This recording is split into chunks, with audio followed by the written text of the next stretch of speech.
Today is February 17th.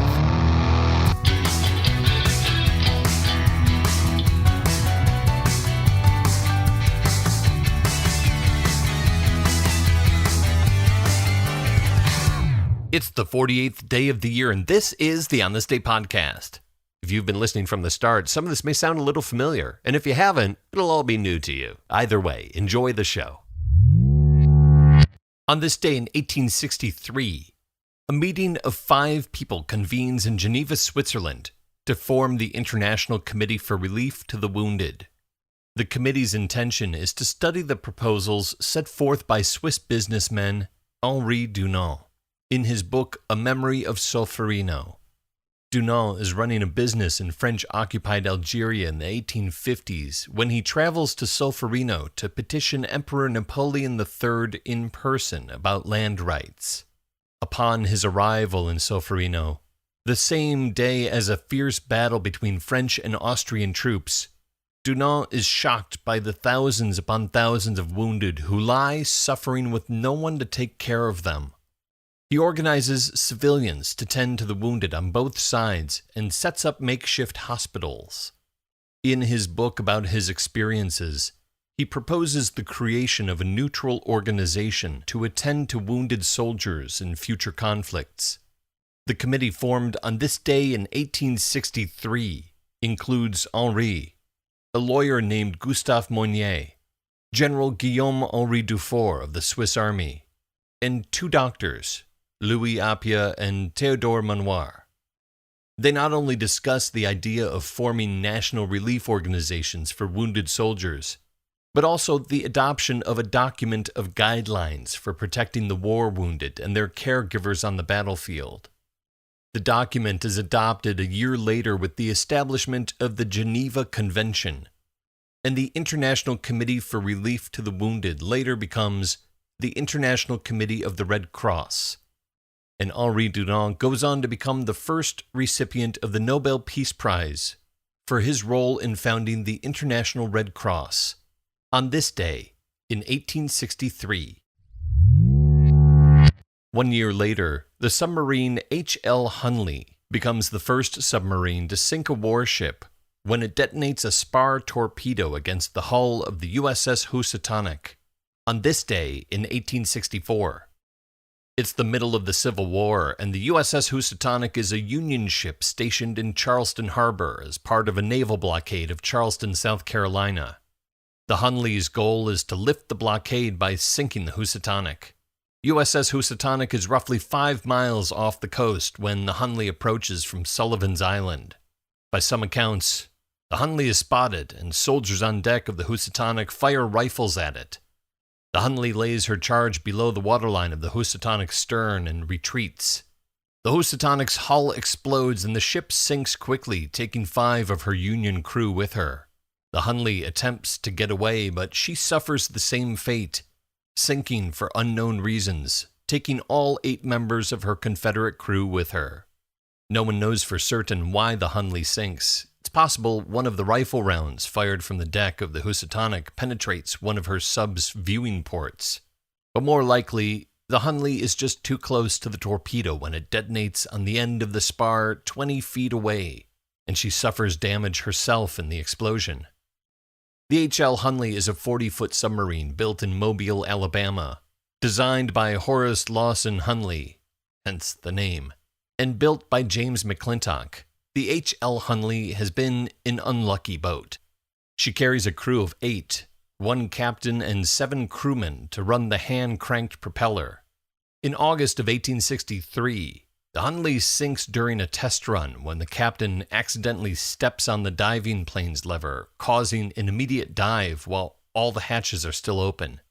5 crew members are killed, and she's raised from the muddy depths. Then, in October of 1863, she sinks again, taking 8 crew down with her, including her namesake Horace Hunley, and once again, she is raised. And on this day in 1864, she is formally placed into service, successfully attacks the Housatonic, and sinks for a 3rd time, again taking all 8 crew members down with her. The HL Hunley is raised once again, but this time in the year 2000, and by then, the war's long over. Sometime after midnight on this day in 1974, Robert Preston steals a helicopter from Fort Meade.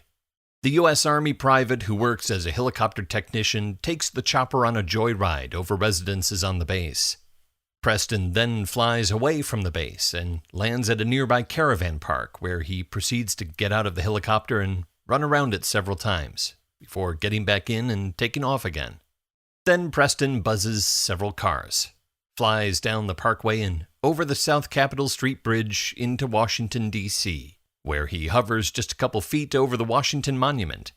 He then turns and heads for the White House. He flies over the Executive Mansion a few times, hovers over the South Lawn for about 6 minutes, and then heads back towards Fort Meade. By now, he's being chased by a Maryland State Police helicopter that follows him as he doubles back to D.C. There's a brief dogfight around the Washington Monument, and then it's back to the White House, where Preston again hovers over the South Lawn. The State Police chopper pilot positions himself between Preston and the residents, and Secret Service agents fire shotguns at Preston, hitting him and forcing him to land. He lands on the South Lawn and promptly gets in a tussle with agents who rush up to subdue him. Robert Preston is charged with unlawful entry and treated for buckshot wounds after his helicopter joyride on this day in 1974. When asked why he did it, Preston, who had previously been rejected for helicopter pilot training, tells authorities he wanted to demonstrate his skills as a pilot. Born on this day in 1781, Rene Laennec. Rene is born in Quimper in Brittany, France. He studies medicine until his attorney father discourages him from doing so. However, after a period of reflection in which he takes long walks, writes poetry, and plays his flute, he decides to return to the study of medicine and trains with some of the top physicians in Paris, learning to diagnose ailments through the use of sound by laying his ear to people's chests and backs in order to hear irregular breathing or heartbeats. In 1816, he's treating a patient who presents the general symptoms of heart disease. However, she's rather well endowed, and he's too modest to apply his ear directly to her chest. He recalls recently having seen children playing with hollow sticks. One would hold the stick up to their ear, and the other would scratch the opposite end with a pin, sending a vibration through the wooden stick to the first child's ear. Rene rolls a piece of paper into a cylinder, presses his ear to one end and the other end to the patient's chest. Instantly, he can hear the woman's heart to a degree that is much more clear than he would simply by applying his ear to her chest. He fashions a proper device out of wood and brass that he uses as a diagnostic tool, and in 1818 presents his monaural device. That means he uses one ear. Some doctors dismiss the device as being useless and ineffective, but others take to the idea and start fashioning their own. Some that are flexible, and later one that is binaural, using both ears. Laennec makes other great contributions to the study of medicine, particularly with regards to the understanding of peritonitis and cirrhosis, an existing disease which he names.